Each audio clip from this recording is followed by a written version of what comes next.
శివాలయాలకు ప్రసిద్ధి. ఒక మా నియోజకవర్గంలోనే 20 శివాలయాలు ఉన్నాయి. అపురూపమైనటువంటి శిల్పకళా సంపద, అపురూపమైనటువంటి దేవాలయాలు ఉంటే నేను ఒక్కసారి మా నియోజకవర్గంలో ఉన్నటువంటి అన్ని దేవాలయాలను సందర్శించాలని ఉదయం 10:30కు స్టార్ట్ అయ్యి రాత్రి 12:30 వరకు దేవాలయాలన్నింటినీ దర్శించుకుంటున్నటువంటి తరుణంలో భక్తి పారవశంతో ఉన్నటువంటి సమూహాలన్నీ భక్తులందరూ కూడా నన్ను చూడగానే మళ్ళీ కేసీఆర్ గారు రావాలి, కేసీఆర్ గారు రావాలి, కేసీఆర్ గారు కావాలి అనేటువంటి, ఎక్కడికి పోయినా అంటే ఇది ఒక సమర్థుడైనటువంటి నాయకుడు. తెలంగాణ సాధించి తెలంగాణ రాష్ట్రాన్ని, ఇక్కడ తెలంగాణ రాకముందు మేము 94లో నేను మొదటిసారి శాసనసభ్యుడిని అయినా.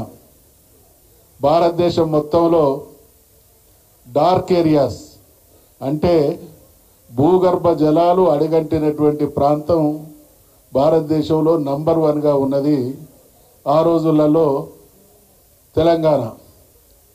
తెలంగాణ రాష్ట్రాన్ని ఆనాడు కాకున్నప్పటికీ సమైక్య ఆంధ్రప్రదేశ్లో రాష్ట్రంగా కొనసాగుతున్నన్ని రోజులు కూడా డార్క్ ఏరియాస్ ఎక్కడ అంటే తెలంగాణకు ఆ పేరు, ఆ ముద్ర పడ్డది. మన నాయకుడైనటువంటి కేసీఆర్ గారు ముఖ్యమంత్రి అయిన తర్వాత భూగర్భ జలాలు బ్రహ్మాండంగా, ఎండాకాలంలో కూడా చెరువులు మత్తళ్ళు పడ్డటువంటి సీన్ ఈ దేశంలో ఎక్కడన్నా ఆవిష్కరించబడ్డది అని అంటే అది 10 సంవత్సరాల కేసీఆర్ గారి పాలనలో అనేటువంటి విషయాన్ని మనవి చేస్తా ఉన్నా. అందుకనే కేసీఆర్ గారి పాలన స్వర్ణయుగం అంటే గోల్డెన్ ఏజ్. ఇప్పుడు కొనసాగుతున్నది డార్క్ ఏజ్ అంటే చీకటి యుగం. 1 సంవత్సర కాలంలో తెలంగాణలో ఉన్నటువంటి ఏ ఒక్క ప్రజలు కూడా, ఏ ఒక్క వర్గం కూడా, యువకులు కావచ్చు, విద్యార్థులు కావచ్చు, కార్మికులు కావచ్చు, కర్షకులు కావచ్చు, ఉద్యోగులు కావచ్చు, ఏ ఒక్క రంగం కూడా మరి రేవంత్ రెడ్డి పాలనలో చక్కగా ఉన్నటువంటి పరిస్థితి లేదు. గాలి మాటలు చెప్పడం, గాలి తిరగడమే తప్ప ఉత్తర కుమార ప్రగల్భాలతో కాలక్షేపం చేసేటువంటి ప్రయత్నం కొనసాగుతూ ఉన్నది. నిన్న ఇవాళ జరుగుతున్నటువంటి కాంగ్రెస్ పార్టీలో జరుగుతున్నటువంటి పరిణామాల పరంపరను చూస్తూ ఉంటే రేవంత్ రెడ్డి గారి కౌంట్ డౌన్ ప్రారంభమైందని నేను వ్యక్తిగా నమ్ముతా ఉన్నా. ఎందుకంటే ఇక్కడ ఉండేటువంటి ఇన్ఛార్జిను మార్చడం జరిగింది. అనేక రకాలుగా హైకమాండ్కు ఈ పాలనా దుర్మార్గం తెలిసి వస్తూ ఉన్నది కాబట్టి సరి అయినటువంటి రిపోర్టింగ్ లేదు. వచ్చినటువంటి అబ్జర్వర్లను కూడా మేనేజ్ చేస్తున్నారనేటువంటి భావన బహుశా కాంగ్రెస్ కలిగినట్టున్నది.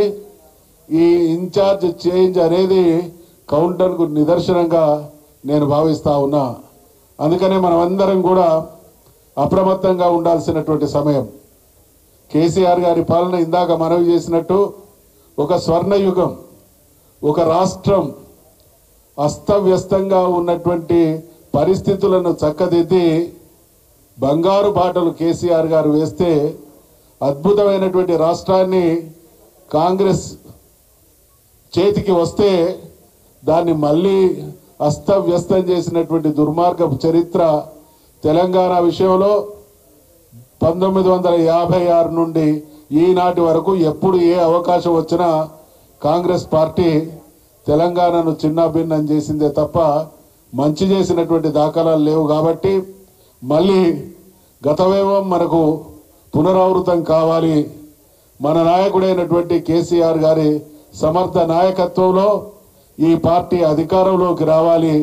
అధికారంలోకి రావడంతో పాటు దేశానికే ఆదర్శప్రాయమైనటువంటి రాష్ట్రంగా మళ్ళీ రూపాంతరం చెందాలి అనంటే ప్రతి కార్యకర్త, ఇందాక సోదరి మాజీ మంత్రి వర్యులు గారు చెప్పినట్టు, ప్రతి ఎన్నికను ఒక ఛాలెంజ్గా తీసుకోవాలి.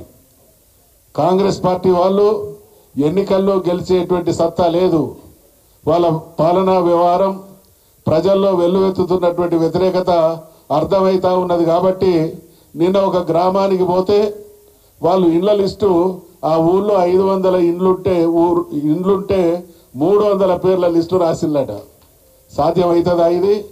అంటే మళ్ళీ నమ్మించి మోసం చేయాలనేటువంటి ఆలోచనే కాంగ్రెస్ పార్టీ తప్ప, కాంగ్రెస్ పార్టీ వైఫల్యాలను ప్రజలు ఎప్పటికప్పుడు గమనిస్తూ ఉన్నారు. ఈ సంవత్సర కాలంలో హామీలు నెరవేర్చడంలో కానీ, సమర్థవంతమైనటువంటి పాలన అందించడంలో కానీ పూర్తిగా వైఫల్యమైనటువంటి వారి పనితీరును ప్రజాక్షేత్రంలో మనం ఎప్పటికప్పుడు ఎండగడుతూనే ఉండాలి. ఆ రకంగా ప్రజల్ని చైతన్యవంతం చేయాలి.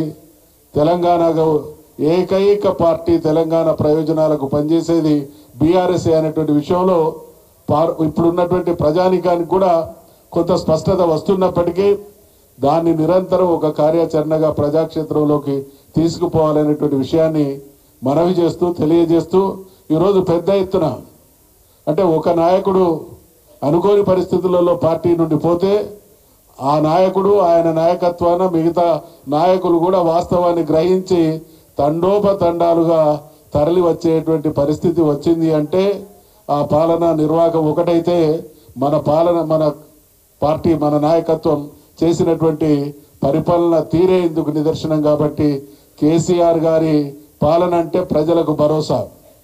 కేసీఆర్ గారి పాలన అంటే ప్రజలు ఆశించిన దానికంటే ఎక్కువ వాళ్ళకు సంక్షేమాన్ని, అభివృద్ధిని, ఫలితాలను అందించడం. కాబట్టి మరి ఇవన్నీ కూడా అమలు కావాలి అని అంటే మనం అందరం ఇంకా బలమైనటువంటి శక్తిగా ఎదగాల్సినటువంటి అవసరం ఉంది.